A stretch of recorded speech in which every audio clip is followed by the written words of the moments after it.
S ನೋಡಿ, ಶಿಡ್ಲಘಟ್ಟದಲ್ಲಿ ಕಾಂಗ್ರೆಸ್ ಮುಖಂಡ ರಾಜೀವ್ ಗೌಡ ಪೌರಾಯುಕ್ತೆ ಅಮೃತಾ ಗೌಡಗೆ ಧಮಕಿ ಹಾಕಿದ್ರು. ಆ ಒಂದು ಆಡಿಯೋ ವೈರಲ್ ಆಗಿತ್ತು. ಅದಾದ ನಂತರ ಬಹಳಷ್ಟು ವಿರೋಧ ವ್ಯಕ್ತ ಆಯಿತು. ಆದರೂ ಇನ್ನೂ ಕೂಡ ರಾಜೀವ್ ಗೌಡ ಅರೆಸ್ಟ್ ಆಗಿಲ್ಲ, ರಾಜೀವ್ ಗೌಡ ಅವರ ಬಂಧನ ಆಗಿಲ್ಲ, ಯಾವುದೇ ಕ್ರಮ ತಗೊಂಡಿಲ್ಲ.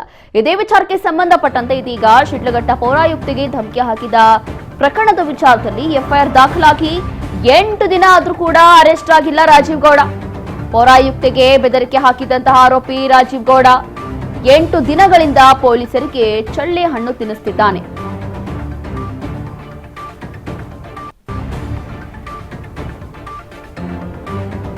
ಬೆಂಕಿಗೌಡ ಮುಂದೆ ಮಂಕಾಗಿರುವಂತಹ ಚಿಕ್ಕಬಳ್ಳಾಪುರ ಪೊಲೀಸರು ರಾಜೀವ್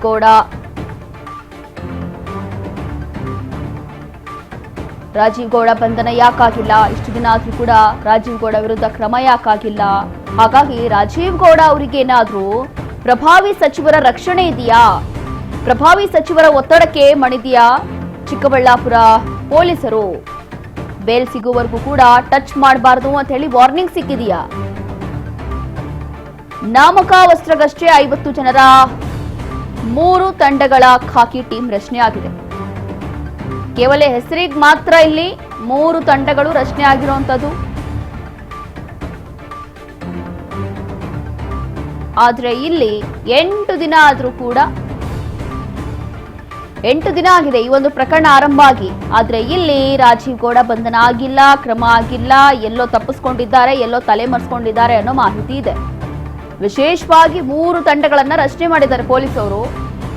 3 ತಂಡಗಳನ್ನ ರಚನೆ ಮಾಡಿದ್ರೂ ಕೂಡ ನೋ ಯೂಸ್. 8 ದಿನಗಳು ಕಳೆದ್ರೂ ಕೂಡ ಪೊಲೀಸರಿಗೆ ಚಳ್ಳೆ ಹಣ್ಣು ತಿನ್ನಿಸ್ತಾ ಇದ್ದಾನೆ ರಾಜೀವ್ ಗೌಡ. ಹಾಗಾಗಿ ಎಲ್ಲವೂ ಕೂಡ ಬೇಕಂತ ಮಾಡ್ತಿದ್ದಾರಾ? ಪ್ರಭಾವಿ ಸಚಿವರೇ ಇವನ್ಗೆ ಎಲ್ಲಾದ್ರೂ ರಕ್ಷಣೆ ಕೊಡ್ತಾ ಇದ್ದಾರಾ ಅನ್ನೋ ಪ್ರಶ್ನೆ. ಪ್ರಭಾವಿ ಸಚಿವರ ಒತ್ತಡಕ್ಕೆ ಮಣಿದ್ರ ಚಿಕ್ಕಬಳ್ಳಾಪುರ ಪೊಲೀಸರು. ಬೇಲ್ ಸಿಗೋವರೆಗೂ ಕೂಡ ಟಚ್ ಮಾಡಬಾರ್ದು ಅವನ್ನ ಅಂತ ಹೇಳಿ ವಾರ್ನಿಂಗ್ ಏನಾದ್ರೂ ಸಿಕ್ಕಿದ್ಯಾ ಅನ್ನೋ ಪ್ರಶ್ನೆ. ಇದೇ ವಿಚಾರಕ್ಕೆ ಸಂಬಂಧಪಟ್ಟಂತೆ ಮತ್ತಷ್ಟು ಮಾಹಿತಿಯನ್ನ ಕೊಡ್ತಾರೆ ನಮ್ಮ ಪ್ರತಿನಿಧಿ ಶ್ರೀನಿವಾಸ್. ನೋಡ್ತಾ ಇದೀವಿ, 8 ದಿನ ಆಗೋಯ್ತು ರಾಜೀವ್ ಗೌಡ ಪ್ರಕರಣದಲ್ಲಿ. ಈಗಲೂ ಕೂಡ ಅರೆಸ್ಟ್ ಆಗಿಲ್ಲ, ಈಗಲೂ ಕೂಡ ಬಂಧನ ಆಗಿಲ್ಲ, ಯಾವುದೇ ಕ್ರಮ ಆಗಿಲ್ಲ. ದೊಡ್ಡ ಮಟ್ಟದಲ್ಲಿ ಪ್ರತಿಭಟನೆಗಳೇ ಆಗೋಯ್ತು, ಸಮಾವೇಶವೂ ಮಾಡಾಯ್ತು ಇವನ್ ವಿರುದ್ಧ. ಯಾವಾಗ ಕ್ರಮ ಯಾವಾಗ ಅಂತ ಹೇಳಿ, ಆದ್ರೂ ಏನೂ ಆಗ್ತಾ ಇಲ್ಲ. ಹಾಗಾಗಿ ಇಲ್ಲಿ ಮುಖ್ಯವಾಗಿ ಎಲ್ಲೋ ಯಾವುದೋ ಸಚಿವರ ಒತ್ತಡ ಇರ್ಬೋದು, ಅಥವಾ ಅವನ್ನ ಟಚ್ ಮಾಡಬಾರ್ದು, ಈ ರೀತಿಯಾದಂತಹ ವಾರ್ನಿಂಗ್ ಇರ್ಬೋದು ಅನ್ನೋ ಮಾಹಿತಿ ಇದೆ. ಹಾಗಾಗಿ ಯಾವ ಸಚಿವರ ಒಂದು ಒತ್ತಡ ಇದೆ, ಏನಾಗ್ತಾ ಇದೆ ಪೊಲೀಸ್ ಇಲಾಖೆಯಲ್ಲಿ? ಏನೊಂದು ಶಿಡ್ಲಘಟ್ಟ ಪೌರಾಯುಕ್ತೆಗೆ ಕೈ ಮುಖಂಡ ಧಮಕಿ ವಿಚಾರದಲ್ಲಿ ಬಹಳಷ್ಟು ಸ್ವಲ್ಪ ಪೊಲೀಸರು ಒಂದ್ ಸ್ವಲ್ಪ ಹುಡುಕಾಟ ಇನ್ನೂ ಜಾಸ್ತಿ ಆಗಿದೆ ಅಂತ ಹೇಳ್ಬೋದು. ಯಾಕೆಂದ್ರೆ ಏನು ಒಂದು ಎಫ್ಐಆರ್ ಆಗಿ 8 ದಿನಗಳು ಕಳೆದ್ರು ಸಹ ಒಂದು ರಾಜೀವ್ ಗೌಡ ಇಲ್ಲಿವರೆಗೂ ಒಂದು ಅರೆಸ್ಟ್ ಆಗಿರುವಂತಹ ಸುದ್ದಿಗಳು ಸಹ ಒಂದು ಹೆಚ್ಚಾಗಿ ಬರ್ತಿರುವಂತದ್ದು. ಇನ್ನು ಸತತವಾಗಿ ಎಫ್ಐಆರ್ ಆಗಿ 8 ದಿನಗಳಾದ್ರೂ ಸಹ ಯಾಕೆ ಪೊಲೀಸರು ಯಾಕೆ ಕಣ್ಮತ್ ಕೊಡ್ತಿದಾರಾ, ಇಲ್ಲ ಚೆಲ್ಲೆಯನ್ನು ತಿಂತಿದಾರಾ ಅಂತೇಳಿ ಅಲ್ಲಿರುವಂತಹ ಒಂದು ಏನು ಸ್ಥಳೀಯರು ಮತ್ತೆ ಮುಖಂಡರು ಸಹ ಕೆಲವೊಂದು ಆರೋಪ ಮಾಡ್ತಿರುವಂತದ್ದು. ಇನ್ನೇನು ಬೆಂಕಿಗೌಡನ ಮುಂದೆ ಒಂದು ಯಾರಾದ್ರೂ ಒಂದು ಪ್ರಭಾವಿ ಸಚಿವರು ಯಾರಾದ್ರೂ ಅವ್ರ ಹಿಂದೆ ಇದ್ದು ಏನಾದ್ರು ಪೊಲೀಸರಿಗೆ ಏನಾದ್ರು ಮಾಹಿತಿ ಕೊಡ್ತಿದ್ದಾರಾ ಅನ್ನುವಂತಹ ಸಹ ಒಂದಷ್ಟು ಮಾಹಿತಿಗಳು ಸಹ ಒಂದು ಲಭ್ಯವಾಗಿರುವಂತದ್ದು. ಇನ್ನು ಪ್ರಭಾವಿ ಸಚಿವರು ಒತ್ತಡಕ್ಕೆ ಪೊಲೀಸರು ಏನಾದ್ರು ಮಣಿತಿದ್ದಾರಾ ಎಂಬುವಂತಹ ಒಂದು ಆರೋಪಗಳು ಈಗಾಗಲೇ ಸದ್ಯಕ್ಕೆ ಬಹಳಷ್ಟು ಸ್ವಲ್ಪ ಮಾಡಿರುವಂತದ್ದು. ಇನ್ನು ಬೇಲ್ ಸಿಗುವವರೆಗೂ ಯಾರು ಸಹ ರಾಜ್ಯವನ್ನು ಟಚ್ ಮಾಡಬಾರ್ದು ಎನ್ನುವಂತಹ ಮಾಹಿತಿಗಳು ಸಹ ಒಂದಷ್ಟರ ಮಟ್ಟಿಗೆ ಸಹ ಒಂದಷ್ಟು ಲಭ್ಯವಾಗಿರುವಂತಾನೆ ಹೇಳಬಹುದು.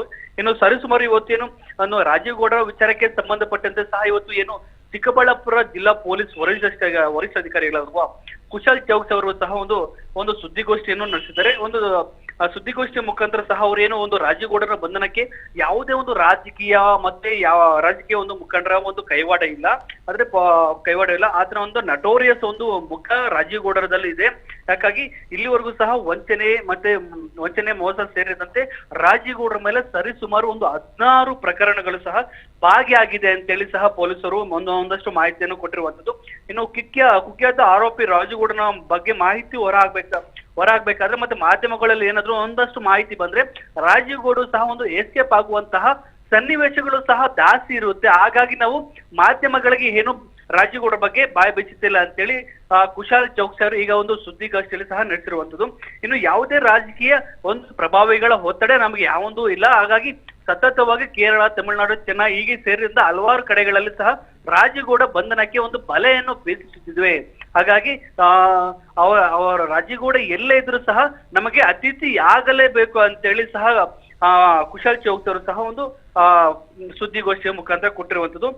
ಏನು ಪ್ರಮುಖವಾಗಿ ರಾಜೀಗೌಡ ಇದರಲ್ಲಿ ಎಲ್ಲೇ ತಲೆಮಾರಿಸಿಕೊಂಡ್ರು ಸಹ ಅವ್ರನ್ನ ನಾವ್ ಯಾವ್ದ ಕಾರಣಕ್ಕೂ ನಾವು ಬಿಡಲ್ಲ, ಹಾಗಾಗಿ ರಾಜೀಗೌಡರ ಬಂಧನ ಅತಿ ಶೀಘ್ರದಲ್ಲೇ ಅಂತೇಳಿ ಸಹ ಒಂದು ಚಿಕ್ಕಬಳ್ಳಾಪುರ SP ಕುಶಾಲ್ ಚೌಕ್ ಅವರು ಮಾಹಿತಿಯನ್ನು ನೀಡಿರುವಂತದ್ದು. ರೋಶಿನಿ. ಎಸ್ ಶ್ರೀನಿವಾಸ್, ನೋಡ್ತಾ ಇದ್ದೀವಿ ಈತ ಏನು ಒಳ್ಳೆ ಮನುಷ್ಯ ಅಲ್ಲ ಅಥವಾ ಏನೋ ಜವಾಬ್ದಾರಿ ಕೆಲಸ ಮಾಡಿರುವಂಥ ವ್ಯಕ್ತಿನೂ ಅಲ್ಲ. ಈಗಾಗಲೇ ಸುಮಾರು 11 ಪ್ರಕರಣಗಳು 11 ಕೇಸ್ಗಳು ಇವನ್ ಮೇಲೆ ಇದೆ ಅನ್ನೋ ಮಾಹಿತಿ ಇದೆ. ಕೋರ್ಟ್ ಕೂಡ ಛೀಮಾರಿ ಹಾಕಿತ್ತು. ಆದಷ್ಟು ಬೇಗ ಇವನ್ನ ಬಂಧನ ಆಗ್ಬೇಕು, ಹೆಣ್ಮಕ್ಳ ಮೇಲೆ ಗೌರವ ಇಲ್ಲ, ಆ ರೀತಿಯಾಗಿ ಮಾತನಾಡಿರುವಂಥದ್ದು ಎಷ್ಟು ಮಟ್ಟಿಗೆ ಸರಿ ಅಂತೇಳಿ ಪ್ರಶ್ನೆ ಮಾಡಿದ್ರು. ಆದ್ರೂ ಕೂಡ ಪೊಲೀಸರು ಯಾಕೆ ಇಷ್ಟೊಂದು ಸೀರಿಯಸ್ ಆಗಿ ತಗೋತಾ ಇಲ್ಲ, ಅಥವಾ ಬೇರೆ ಕೇಸಲ್ಲಿ ಏನಾದ್ರೂ ಇದ್ರೆ ಇಷ್ಟರಲ್ಲಿ ಬಹುಶಃ ಅರೆಸ್ಟ್ ಆಗಿ ಬೇರೆ ಒಂದು ಪ್ರಕರಣವನ್ನ ನಾವು ನೋಡೋದಾದ್ರೆ ಎಕ್ಸಾಂಪಲ್ ಆಗಿ ಅಂತವ್ರ ವಿರುದ್ಧ ಬೇಗ ಕ್ರಮ ಆಗುತ್ತೆ.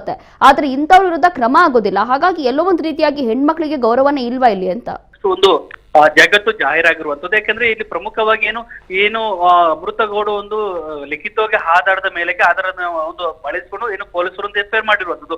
ಆ FIR ಬನ್ನೆಲ್ಲ ಸತತವಾಗಿ ಈಗ ಪೊಲೀಸ್ ಸ್ಟೇಷನ್ಗೆ ರಾಜೀಗೌಡನ ವಿರುದ್ಧ 16 ಕೇಸ್ಗಳಿಗೂ ಈಗ ಆಗಿರುವಂತದ್ದು.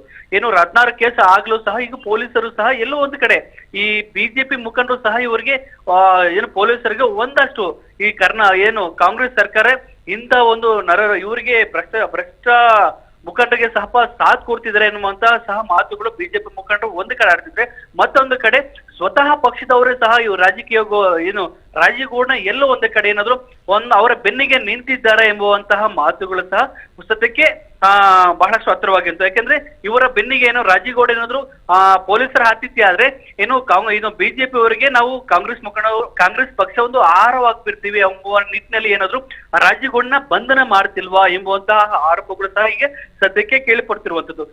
ಇವತ್ತು ಒಂದು ಕುಶಾಲ್ ಚೌಕ್ ಅವರು ಒಂದು SP ಇಲ್ಲಿರುವಂತಹ SP ಸಹ ಒಂದು ಮಾಧ್ಯಮದ ಮೂಲಕ ಹೇಳ್ತಾರೆ, ಯಾವುದೊಂದು ಪ್ರಭಾವಿ ಕೈವಾಡ ಇರಲಿಲ್ಲ, ಹಾಗಾಗಿ ನಾವು 3 ತಂಡಗಳಾಗಿ ವಿಭಜನೆ ಆಗಿದ್ದೇವೆ. ಸತತವಾಗಿ 8 ದಿನಗಳ ಕಾಲ ನಾವು ಎಲ್ಲಿ ಪರಿಶೋಧನೆ ಮಾಡ್ತಾನೆ ಇದ್ದೇವೆ, ಬಟ್ ಎಲ್ಲಿ ಇದ್ರೆ ಏನು ಅಂತ ಇನ್ನೂ ನಮಗೂ ಮಾಹಿತಿ ಇಲ್ಲ. ಹಾಗಾಗಿ ಇನ್ನೇನು ಕೆಲವೇ ಕ್ಷಣಗಳಲ್ಲಿ ಸಹ ನಾವು ರಾಜೀಗೌಡನ ಬಂಧನ ಮಾಡ್ತೀವಿ ಅಂತೇಳಿ ಕುಶಾಲ್ ಚೌಕ್ ಸರ್ ಸಹ ತಿಳಿಸಿರುವಂತದ್ದು. Roshini. Yes, thank you Srinivas, ನೀವೆಲ್ಲ ಮಾಹಿತಿಗಾಗಿ.